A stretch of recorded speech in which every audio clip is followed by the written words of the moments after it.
بسم الله الرحمن الرحیم. به نام خداوند بخشاینده و مهربان. درود و سلام خدمت تک تک شما شاگردان عزیز. امیدوارم همه‌تون خوب و صحتمند و سرحال باشین.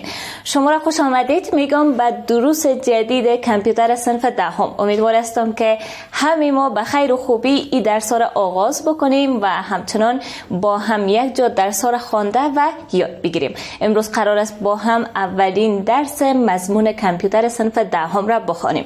چه خوب است شما هم اگر کتابایتان پیشتان هست باز بکنین صفحه اول الی صفحه 4. امروز با هم یک جا میخوانیم. عنوان درس ما هم هست کامپیوتر و استعمال آن. بیشتر در مورد کامپیوتر خواهیم خواند و خواهیم دانست که کامپیوتر چیست.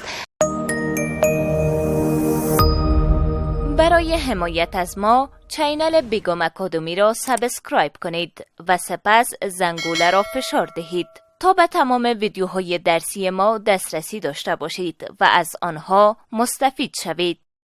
و اهدافی که از خواندن درس امروز داریم، اولین هدف ما آشنایی با کامپیوتر و نحو استفاده از کامپیوتر است. ما آشنایی پیدا میکنیم که کامپیوتر چیست و چگونه از کامپیوتر ما استفاده میکنیم. هدف بعدی ما آشنایی با تأثیر کامپیوتر در زندگی روزمره ما هست.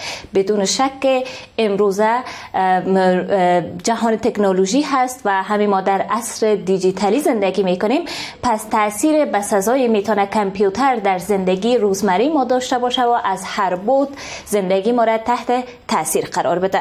خب شاگردای عزیز، بیایم بخیر با هم یک جا درس شروع بکنیم. چه خوب است که کتابچه ها و قلمایتان هم آماده بگذارین. اگر در جریان درس سوال در ذهنتان ایجاد میشه او را یادداشت بکنین و نگفته نمانه که نکات کلیدی درس هم یادداشت برداری بکنیم که بخیر تا پایان درس همین ما به صورت درست و مفصل درس امروز یاد بگیریم.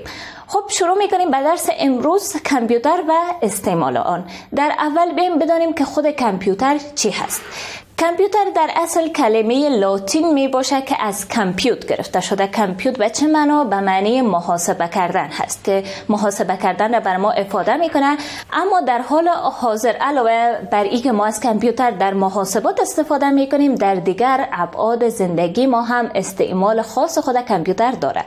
به عنوان مثال، کامپیوتر در سیستم های متعدد استفاده میشه. مثلا انتقال اطلاعات. اگر ما میخوایم که اطلاعات از یک جا به جای دیگر انتقال بدیم، بدون شک ما از ماشین برقی به نام کامپیوتر استفاده میکنیم.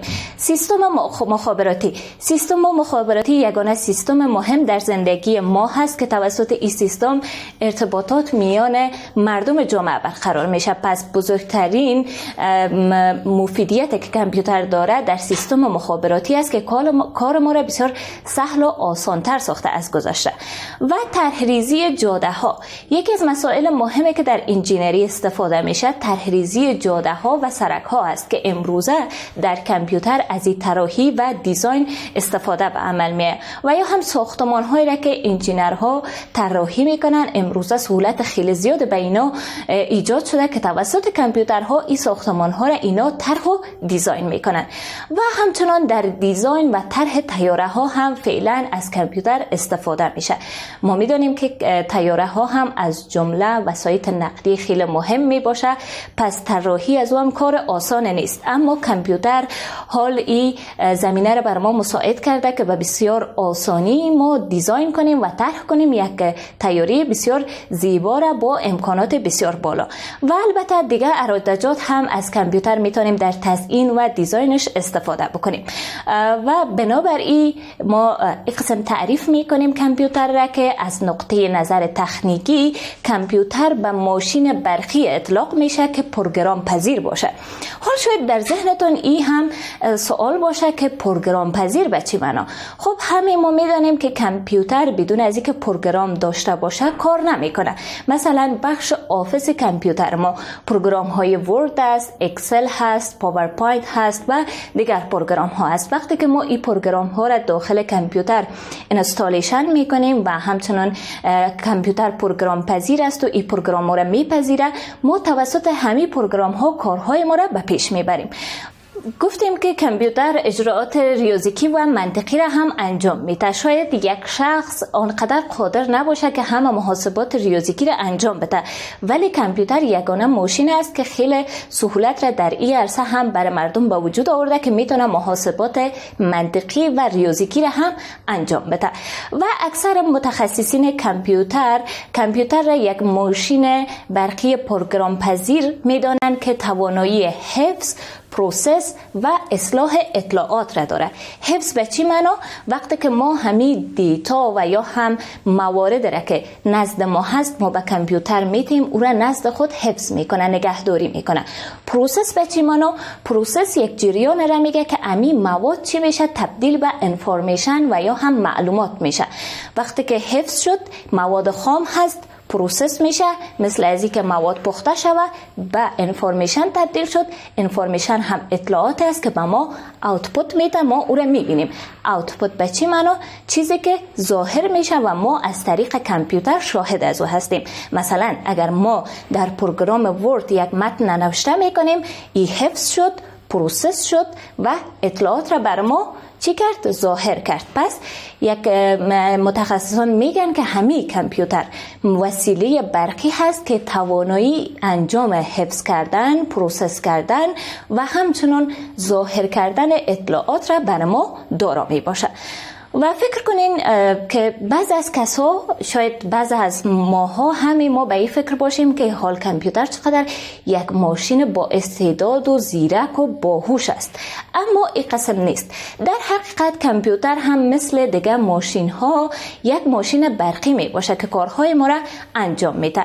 اما تنها چیزی که کامپیوتر از دیگه ماشین های برقی متمایز می سازه و یا هم ای که برتری میده این است که کامپیوتر پروگرام پذیر هست. اول ما دیگه ماشین‌های برقی را می‌بینیم که هیچ پروگرام دو استفاده نمیشه. مثلا اگر ما یک ماشین برقی کالاشویی را می‌بینیم، پکر را می‌بینیم و یا هر آن چیز دیگر را می‌بینیم، اینا فقط یک کار مشخص را انجام میدن. ولی کامپیوتر یک ماشین برقی پروگرام پذیر است که کارهای خاص در زمان خاص به صورت تکراری به ما میتونه انجام بده. خب شاگردای عزیز میدانیم که از اولین اختراع کامپیوتر الکترونیکی چقدر وقت میگذره و در کدام سال اولین کامپیوتر اختراع شده؟ بدون شک که همه ما میدانیم در سال 1940 کامپیوتر به شکل الکترونیکی ساخته میشه و تا فی‌الحال راههای بسیار زیاد را پیموده که کامپیوتر به بهترین شکلش به یک ماشین الکترونیکی تبدیل شده و همچنان موارد مختلف در او کار گرفته شده.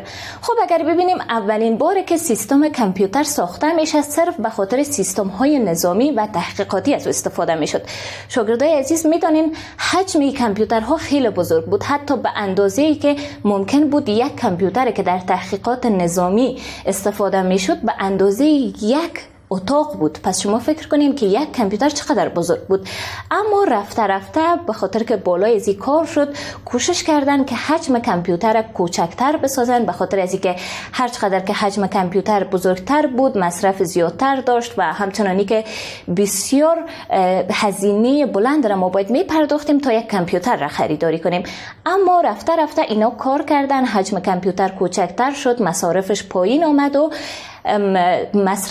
آمد و همه قیمتش هم نازلتر یا ارزانتر شد که این میتونه خیلی مؤثرتر باشه در کارهای ما. خب این را فهمیدیم که کامپیوتر چیست. بیایم تأثیر کامپیوتر در زندگی روزمره ما بدانیم. همین ما در عصر تکنولوژی زندگی میکنیم، بدون شک که همین ما از انواع کامپیوتر استفاده کردیم، مثلا دسکتاپ، مثلا لپتاپ و یا هم تبلت هایی که استفاده میکنیم شامل این ماشین برقی میشه. اما بدون شک که در ابعاد مختلف زندگی ما استفاده وسیع را داره، چرا که کامپیوتر میتونه مقدار زیاد از اطلاعات را در یک زمان کوتاه پروسس بکنه.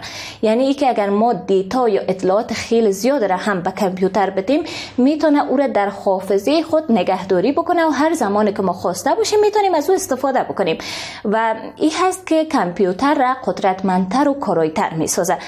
پس بیاییم شاگردای عزیز مواردی که برتری استعمال کامپیوتر نسبت به انسان نشان میده ایره هم یک کم مرور بکنیم. آیا آماده عزیز هستین که این برتری را انجام بدیم؟ شما چطور شاگردای عزیز آماده هستین؟ پس با هم شروع میکنیم.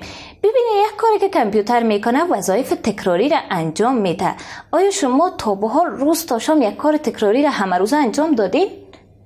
بله، مطمئن هستم که جوابتان نه هست، چرا که یک انسان نمیتونه تکرارا هر روز یک کار تکراری را انجام بده. اما کامپیوتر قابلیت داره که به صورت خستگی ناپذیر تکرارا یک کار را انجام بده. شما فکر کنین اگه مثلا یکی از شماها را استاد بکنیم، یک وسیله را به دستش بدیم بگیم روز تا شام همون تو ایره بگی و استاد باش، بدون شک خسته میشه. اما کامپیوتر اگر 24 ساعت هم روشن باشه و ما برش بگوییم که همین کار را تکرارا انجام بده، بدون شک بدون خستگی و تکراری همون کار را برای ما انجام میده. این یک برتری شد. برتری دیگهش این است که وظایف را به صورت اتوماتیک انجام میده. مثلا هیچ مداخلت به هاردویر به سافتویر کامپیوتر نداریم، به نرم افزار کامپیوتر.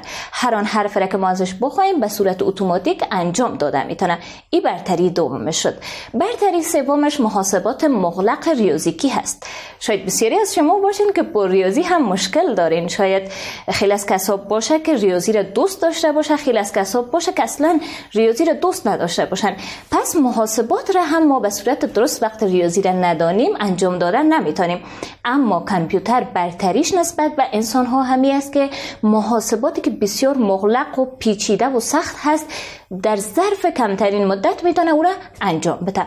و بعدیش هم پیش بینی اوضاع جوئی است. ببینید دوستای عزیز، شاگردای عزیز، وقتی که مثلا ما نیاز به این داریم که باید بدانیم کدام روز آفتابی هست، کدام روز ابری هست، کدام روز قرار است باران بباره، کدام روز قرار است برف بباره، و یا هم ای که درجه حرارت هوا را بر ما نشان بده، ما خود این کار را انجام داده نمیتونیم. اما کامپیوتر این قابلیت را داره که بتونه پیش بینی بکنه که چه زمان هوا آفتابی میشه، چه زمان ابری میشه، چه زمان قرار است برف و باران بباره. این هم یکی از برتری های کامپیوتر هست. بعدیش هم شبیه سازی انفجارات تسهیلات هسته‌ای و تولیدات گسترده هست که امروزه ما در دنیای زندگی میکنیم که از تسهیلات و امکانات خیلی زیاد استفاده میکنن، اما از طریق تکنولوژی میتونن موارد شبیه سازی انفجارات تسلیحاتی را هم از طریق کامپیوتر انجام بدن. اما نگفتن نمونه که موارد هم وجود داره که برتری انسان را نسبت به کامپیوتر نشان میده. تنها قسم نیست که فقط کامپیوتر برتری داشته باشه، بلکه انسان هم نسبت به کامپیوتر برتری داره. مثلا یک برتریش همی است که در اقدام یا فعالیتی که نیاز به فکر کردن، اندیشیدن و خلاقیت داره، انسان خیلی دست بالایی داره. حال کامپیوتر درست است که کارهای متفاوت را انجام میده، ولی آنقدر هم هوشیار نیست که بتونه بر ما فکر بکنه، اندیشه بکنه و همچنان یک کار را انجام بده. بعدیش داد و ستد با انسان ها هست. همین معاملاتی که صورت میگیره انسان با انسان انجام میده، ولی این در بخش کامپیوتر خیلی سخت میباشه که مثلا یک انسان توسط کامپیوتر داد و ستد را انجام بده. و بعدیش هم تعلیمات ورزشی میباشه که بدون شک انسان ها به صورت درستش میتونن این تعلیمات به دیگران آموزش بدن، اما کامپیوتر شاید خیلی کارایی نداشته باشه در این حالت. پس این هم مواردی بود که برتری انسان نسبت به کامپیوتر نشان میداد. انشالله که یاد گرفتین شاگردای عزیز. بسیار عالی. شما شاگردای عزیز چطور؟ کسایی که در صنف هستین آیا یاد گرفتین برتری کامپیوتر نسبت به انسان و برتری انسان نسبت به کامپیوتر؟ بسیار خوب. پس بیایم یک اشاره کوتاه هم به استفاده از کامپیوتر در داخل خانه داشته باشیم. بدون شک بر علاوه که ما در بیرون از کامپیوتر استفاده میکنیم، در خانه های خود هم استفاده میکنیم. مثلا کار کردن در خانه به منظور اجرای کارهای وظایف. خیلی از کسا هستن که به صورت آنلاین در خانه هایشان نشستن، کامپیوتر پیش رویشان است، توسط اینترنت کارهای خود آنلاین انجام میدن، کارهای وظیفی خود را به پیش میبرن. هیچ نیاز نیست که اونا در دفتر برن پشت میز بشینن و کار بکنن. بعدیش تنظیم امور مالی هست که خیلی خوب میتونیم محاسبات را انجام بدیم. در اول هم گفتم محاسبات ریاضیکی را کامپیوتر خیلی خوب میتونه انجام بده. پس از این لحاظ میتونیم که تنظیم امور مالی ما را هم با کامپیوتر بکنیم. بعدیش تنظیم وقت به خاطر ترتیب ملاقات ها و وعده ها هست. خیلی خوب میتونیم در کامپیوتر ما نوت کنیم ملاقات های ما را و همچنان وقت ما را تنظیم کنیم، یک تقسیم اوقات مشخص بسازیم. و بعدیش استفاده از پروگرام ورد می باشه که ورد هم به خاطر نوشتن گزارشات، تایپ کردن مطالب، مقاله ها و یادداشت ها از استفاده میشه که یک پروگرام هست که توسط از اون میتونیم موارد را که خودمون میخواهیم نوشته بکنیم، حفظ بکنیم و پروسس بکنیم.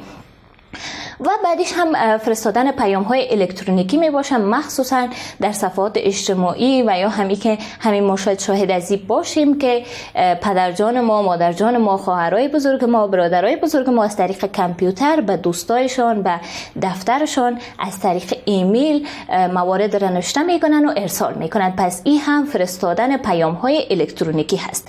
و بعدش هم جستجو به خاطر اطلاعات و گزارشات هست. اگر ما نیاز به این داریم که معلومات حاصل بکنیم، خیلی راحت کامپیوتر ما را باز میکنیم، میریم در اینترنت، در گوگل سرچ میکنیم، میتونیم خیلی اطلاعات را به دست بیاریم.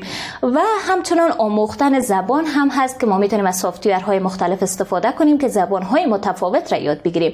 و استفاده از بازیهای کامپیوتری به خاطر مقاصد سرگرمی و استفاده از فرهنگ‌های الکترونیکی، دایره المعارف و کتابخانه ها هم میتونه از جمله موارد باشه که ما در خانه از کامپیوتر به این منظورها استفاده میکنیم. انشالله که ایره هم یاد گرفتین شاگردای عزیز، مشکل ندارین.